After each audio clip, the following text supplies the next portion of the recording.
Hi உறவுகள் எல்லோரும் எப்படி இருக்குங்க? நம்மளை பழைய போது ஸ்கூல் ஓப்பன் ஆச்சு. இன்னும் நமக்கு லஞ்சு ரெடி பண்ணணுமா? என்னென்னு பார்க்கலாமா? ஒன்றுமே இல்லை, வெள்ளை சாப்பாடு, அப்புறம் பச்சைப்பயிறு குழம்பு, தக்காளி தொக்கு, சம்மந்தி, தேங்காய் சம்மந்தி, அப்புறம் வடகம். அவ்வளோதான் இன்றைக்கி பாப்பாங்களுக்கு ஸ்கூல் லஞ்சு.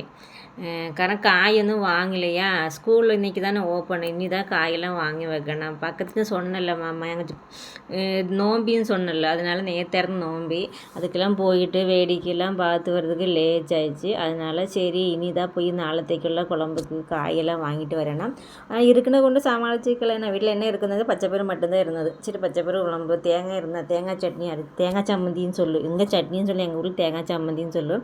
இது கொஞ்சம் கெட்டியாக இருக்குது, அவ்வளோ அது நல்லா இருக்குது. இது சட்டிச்சோறுன்னு சொல்லுமில்ல, அதுக்கெல்லாம் நல்லா இது சட்டிச்சோறு வச்சுட்டு இதுக்கு மேலே தேங்காய், அதுக்கு மேலே ஊறுகாய், கருவாடு, அதாவது கருவாடு அதெல்லாம் வச்சு மீன் பொரிச்சு மீன் குழம்பு, ஆஹா என்ன டேஸ்ட்டாக இருக்கும் தெரியுமா?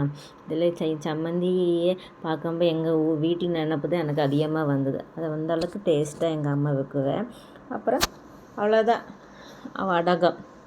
வடகம் இந்த வீட்டில் செய்யணும். வடகம் தான், அது அரிசி இருக்கிறதுல பழைய சாப்பாடு மீதி வந்து சாப்பாடு வச்சு வந்து வடகம் தான். இது கடையில் வாங்கின கிடையாது, வீட்டில் தயார் பண்ணி வடகம் தான். அதாவது நான் தயார் பண்ணி வடகம் கிடையாது, எனக்கு சொந்தக்கார கொண்டு வந்து தான். இது கர்நாடகையில் வந்த வடகம்னு சொல்லலாம், என்ன சொந்தம் சிஸ்டர் வீட்டுன்னு வந்த வடகம் தான்.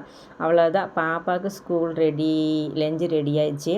தக்காளி என்னன்னா, தக்காளிக்கு தானே மெயினாக, தக்காளியெல்லாம் விலை குறைஞ்சிச்சில்ல, அதனால அடிக்கடி தக்காளி தொக்கே செய்து வைக்க. இந்த இப்போ பண்ண தக்காளி தொக்கை சப்பாத்திக்கு தோசைக்கெல்லாம் நல்லா சாப்பிட நல்லாயிருக்கும். வேறு குழம்பு தேவையில்லை, இதே போதில் காரமாக இருக்கும். தக்காளிக்கெல்லாம் விலை குறைஞ்சிச்சு. இனி அடிக்கடி நமக்கு நல்லொரு பழக்கம் இருக்குல்ல, என்ன பொருள் அதிகமாக விலை குறை அதுதான் அதிகமாக யூஸ் பண்ணுவேன், அதே மாதிரி தானே இனி அதே யூஸ் பண்ணிக்கலாம். அவ்வளோதான். சின்ன பாப்பாவுக்கு எப்பளும் செய்யணுதான் வெள்ளை சாப்பாடு, பச்சைப்பயிறு குழம்பு.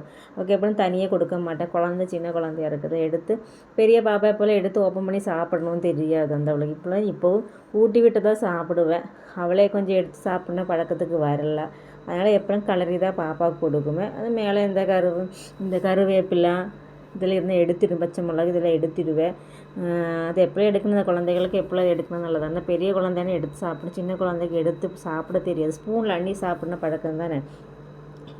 அதுக்கு மேலே கொஞ்சம் குழம்பு ஊற்று, ஆனால் சாப்பாடு கொஞ்சம் வரவரன்னு போயிடும். மதியானம் சாப்பிடும்போது வரவரன்னு போயிடுமோ, அதனால் கொஞ்சம் இருத்தனி மாதிரி மேலே ஊற்றிட்டு. அவ்வளோதான் உறவுகளை, இன்றைக்கி பாப்பாங்களுக்கு லஞ்சு, ஸ்கூல் லஞ்சு அவ்வளோதான். போதும், இதே நமக்கு ரெடி பண்ணி தான் போதும். ஓகே உறவுகளை, பாய். அடுத்து நாளைக்கு பார்க்கலாம். ஓகே.